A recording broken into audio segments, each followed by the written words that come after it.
ನಾನೊಂದು ಮಾತು ಕೇಳಲ್ಲ, ಅಲ್ಲಾಹನಿಗೆ ನಾವು ಮಾಡುವಂತಹ ಎಲ್ಲ ಪಾಪಗಳು ಓನಾಗಳು ಗೊತ್ತಿಲ್ವೇ? ಗೊತ್ತಿದೆ ಅಲ್ವಾ? ಇದೇನಾದರೂ ನಮ್ಮ ಸುತ್ತಮುತ್ತ ಇರುವಂತಹ ಜನರಿಗೆ ಏನಾದರೂ ಗೊತ್ತಾದರೆ ನಮ್ಮ ಅವಸ್ಥೆ ಏನಾಗ್ಬೋದು? ಎಲ್ಲ ಏನೂ ಬೇಡ, 2-3 ಪಾಪಗಳು ಮಾತ್ರ ಗೊತ್ತಾದರೂ ಕೂಡ ನಮ್ಮ ಅವಸ್ಥೆ ಏನಾಗ್ಬೋದು? ನಮ್ಮ ಇಜ್ಜತ್ನ ಅವಸ್ಥೆ ಏನು? ನಮ್ಮ ಘನತೆ ಗೌರವ ಏನಾಗುತ್ತೆ? ನಮ್ಮನ್ನು ಹತ್ತಿರ ಯಾರಾದರೂ ಕೂರಿಸ್ಕೊಳ್ತಾರಾ? ಇಲ್ಲ.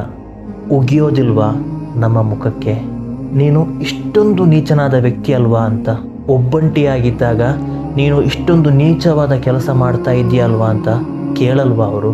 ಆದರೆ ಎಲ್ಲವನ್ನು ಬಲ್ಲ ಅಲ್ಲಾಹನು ಎಂದಾದರೂ ನಮ್ಮ ಕೈ ಬಿಟ್ಟಿದ್ದಾನ? ನಮಗೆ ನೀಡಬೇಕಾದಂತಹ ಇಜ್ಜತ್ತನ್ನು, ರಿಜ್ಕನ್ನು ಎಂದಾದರೂ ಕಡಿಮೆ ಮಾಡಿದ್ದಾನ?